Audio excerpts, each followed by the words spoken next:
In today's video, we will be taking a look at another hypothetical 2024 presidential election matchup between Joe Biden and Ron DeSantis. Now, although DeSantis has been trailing Trump by about 28 points in the GOP primary polling, he is still by far the second place candidate. And although he is definitely a long shot candidate from actually winning the GOP primaries, I still would like to make a video about him versus Joe Biden, who is the Democratic frontrunner and the presidential incumbent. Now first off, let's start off with the Ron DeSantis likely states. Iowa and Ohio will be the first to come in mind. Both of these states voted for DeSantis Trump by around 8 points in both 2016 and 2020.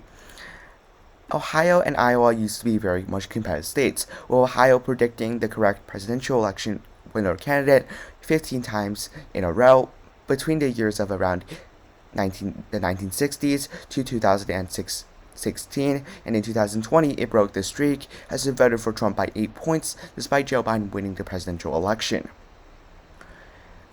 In the state of Iowa is also a state that voted for Donald Trump by around 8 points, and really the state is also a similar situation to Ohio. This state used to actually vote for Democrats quite often, but now it's pretty much a locked-in state for the GOP, in part thanks to Donald Trump, who is able to appeal very well to Midwestern and just working class voters in the Rust Belt. And although I don't think Ron DeSantis could do as well as Donald Trump, I certainly think he'll do well in both of these states. Now to the state of Texas. Joe Biden did lose the state to Donald Trump by around 5.6 percentage points. And really, Biden actually put a lot of effort and money into the state and was not able to come within 5 points, suggesting that DeSantis definitely will end up winning the state of Texas.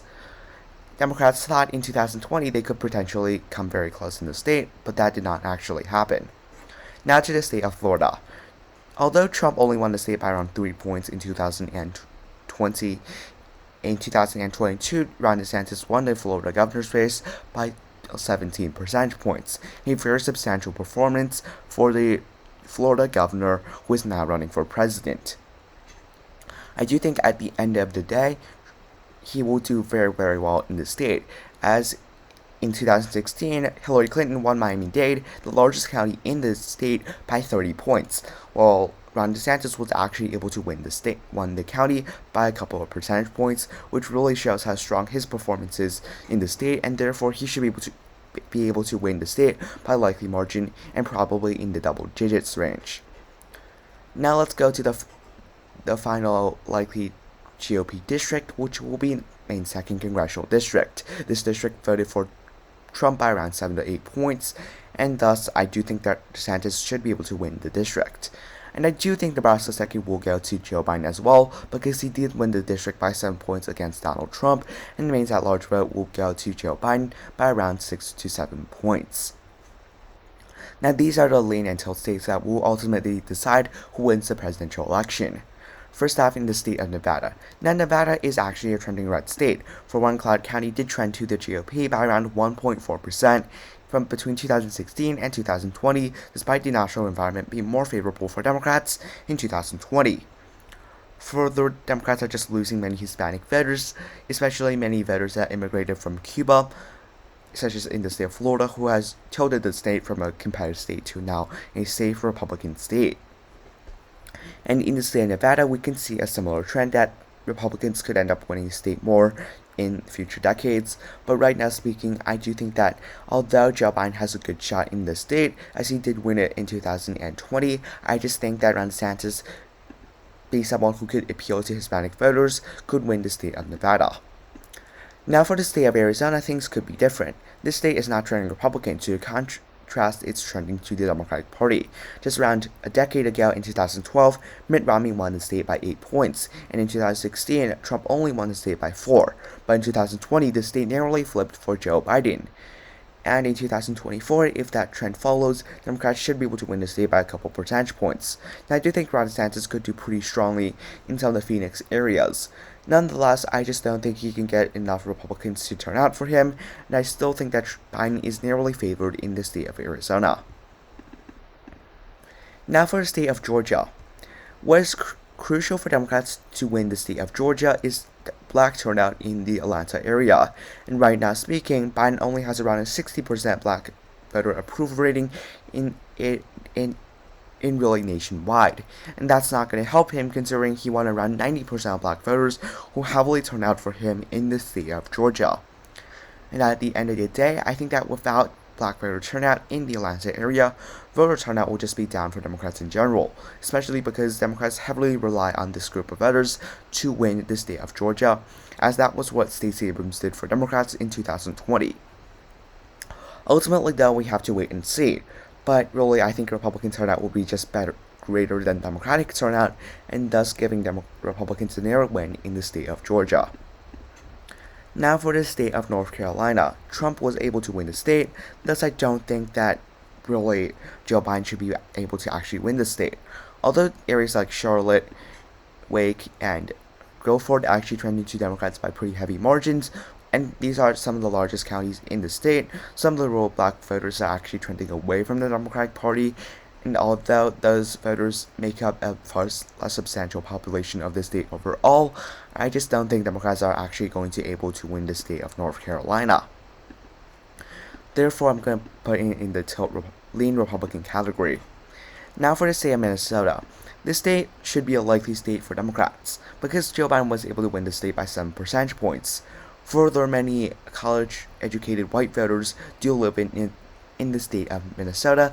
Thus, this is a group of voters that have been trending Democrats to the Democratic Party pretty heavily, and thus I do believe Democrats should be able to win the state of Minnesota by somewhere around a lean to likely margin. Now to the state of Michigan. I think the state of Michigan should also go to the Democratic Party. I don't think that is too surprising. For one, although Republicans are not really maxed out in the rural areas, Republicans still have room to grow in some of these conservative areas. Democrats also have room to grow in the state, as opposed to areas like, for example, Wisconsin. Democrats have areas to grow in an area like Kent County, for instance, that trending Democratic by around 9.2%. Democrats also have room to grow in a county like Oakland, which trended Democrat by around 6%. So these areas are also pretty significant in their population sizes, and overall I think because Democrats also have opportunity to grow in the state of Michigan, Democrats should be able to win it by around 3 percentage points. Now for the state of Pennsylvania. Pennsylvania, really, this is a state that I think Trump could do very well in, but I don't think DeSantis could do as well in, for instance, because I think Trump could do very well in the rural areas and do very well with the working class and have appeal in that front and end up potentially winning the state. Ron DeSantis, however, doesn't have the working class appeal, which is absolutely crucial in the Rust Belt. Therefore, I do believe that although he can also do pretty well in the rural areas and pretty well in the suburban areas, Republican turnout in the rural areas will simply be down, and therefore I do believe that Joe Biden should be able to win the state of Pennsylvania by somewhere around the tilt margin. Now, a tipping point state here will be the state of New Hampshire, which will go to Democrats, which is not much of a surprise. Joe Biden did win the state by 7 in 2020, and although I think Ron DeSantis could make some inroads, I just don't think he can actually win the state of New Hampshire. Now finally for the state of Wisconsin, this is a pretty tough one. For one thing, Democrats probably won't have that strong of turnout in some of the black voters in the state of Wisconsin, thanks to Democrats not really having the approval rating that from black voters, because only around 60% of black voters approve of Biden's handling of the presidency, while 90% of them voted for Biden in 2020. Nonetheless, I do believe that the state of Wisconsin will vote for Democrats, because again, Ron DeSantis' working class appeal is simply lacking in the state of Wisconsin. We're just not seeing him do very well in some of these rural areas and some of these working class areas. At the end of the day, he is an untested candidate. Well, he is a tested candidate from his home state, but he is untested from other regions of the United States, like the Rust Belt, and therefore I do believe that someone like Biden could end up outplaying DeSantis in the state of Wisconsin and end up winning the state again against Ron DeSantis. Anyways, thank you for watching today's video. Be sure to like and subscribe to my YouTube channel. Thank you for watching. Have a nice day. Goodbye.